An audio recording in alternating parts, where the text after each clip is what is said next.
Maslow thought, well, there's no 10-year-old boy I've ever known that is given that kind of responsibility. Six Sigma have more respect for the children. This is one of the things he thought maybe what's behind it. The other thing was what he would call altruism or generosity, what he had seen at the Sundance, that giveaway. He started asking people who's the richest in his personality as he's trying to make his social personality inventory work. He starts asking people who's the richest person in your community.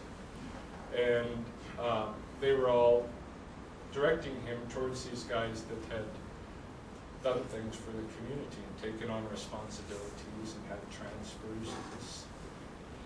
And Maslow said, well, what about this other guy over here? He's got a successful ranch, he's got a bunch of livestock and all of this, he's got a bigger house, he's got more things. It seems like he's richer. And people would say, well, maybe he just keeps it to himself. And he started to realize, oh, you get actually a social benefit at Six Sigma if you're generous. He befriended this guy, Teddy Yellowfly. Actually, the first time the researchers went over to meet Teddy Yellowfly, and he was a young leader of the community, the first time they walked into his house and started talking to him, he said, "Get, just wait." Went in the back in his room, he came out with a book, and he gave them that book. He told them, you guys should read this book, I think it would help you with your study. It was Ruth Benedict's Patterns of Culture. Of course, the researchers were shocked. What are these primitives doing reading Ruth Benedict? Teddy Yellowfly was the only guy at Six Sigma to have a car in 1938. And Maslow writes a lot about Teddy Yellowfly in his publication. He said that, this guy owned a car at Six Sigma. What owning a car meant was that he bought the car, he paid for the car, and he did the maintenance on the car. But use of the car was free to all members of Six Sigma. People were constantly coming asking him for the keys, and they'd go off and do their errands, and the whole community took pride in Teddy Yellowfly's car. In turn, there was something he witnessed where Teddy Yellowfly came out and he just announced he's going to be branding castrating. The next day, I'm going to be branding, tomorrow I'm going to be branding castrating the calves. And the next day came around and there was a bunch of guys, young guys there to help him out. And Maslow said, well, he didn't have to twist anybody's arm. They didn't consider this work.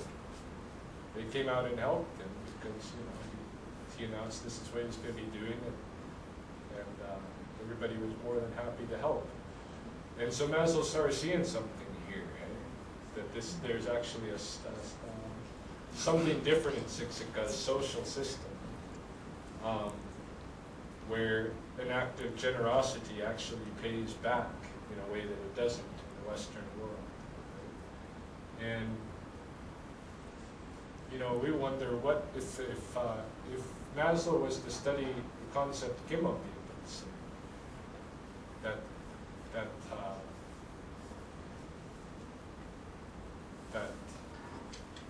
always thinking of the others as your own family, as your children, as wanting to take care of everybody.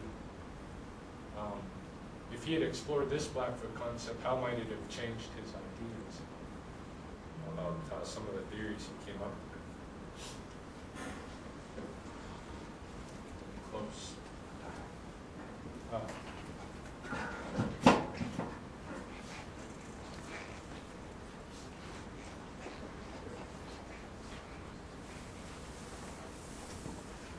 When we started, remember, they were sent out there to look at how they had coped with the reserves being downside.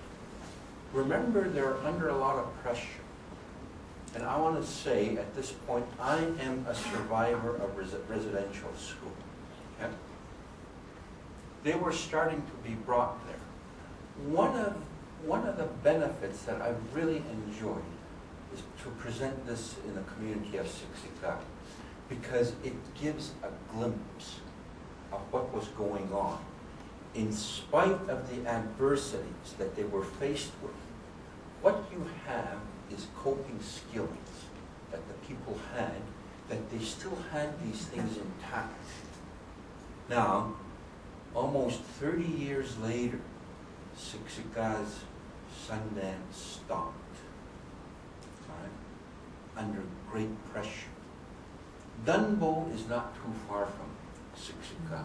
Dunbo Industrial School. That's where my grandfather worked. Okay? At that time, in spite of the efforts of sending children to these schools, they still had this intact. And it gives such a glimpse, a picture of what was going on. I'm glad they went there, right? Because this becomes a tool. And those people in Siksika relate to these people. Right? So when Maslow started talking to people like these two individuals, he noticed that the people in Cluny and Gleason and the surrounding communities did not treat the Blackfoot very well in their words and some of the things that he observed. And he asked them, what do you make of them? What do you think of the way you're treated? And they answered, well, they're not complete, you know, if they harbor that kind of hatred or bad thoughts. There's something wrong with them. You know, if they, that was the response. And Maslow was astonished. My God, these people also have psychology. You know, because, again, remember, he's researching them. He doesn't think that they can observe. You know? Or, you know, and that's why we introduced those concepts of akakyos, you know, when we showed that trail. It is something that is so grained in us about knowing where you're at, eh? What's around you, and what's around you are people, animals, weather, plants, so forth, eh? And of course they would study the newcomers that were going over. They had opinions, they had conclusions. But again, in his writings, he's astonished. My God, they're not as stupid as I thought they were. Almost, you know. The other person that we met during this time is an individual by the name of Dr. Joseph Trimble that presented with us. And I don't know those of you that take psychology, if you've read any of his books about the ethics of research. Eh? And it was Dr. Trimble that got us to present at other universities, and now I think we're going to go back down to Akron.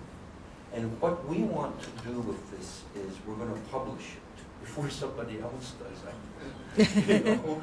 And we're going to put it into a different form. But I want to tell you at this point, if we were associated with a university, I don't think we could have done this kind of research. It would have been very difficult, you know, because of the research methods that are employed or that are used. That is asked of you to do. We were able to do it because there's people within universities that challenge those notions. Remember, Maslow was by the books researcher. All right? Everything had to be measured, quantified, and so forth. And you had to be objective. After this, he threw it out. He became an intuitive researcher by his own admission.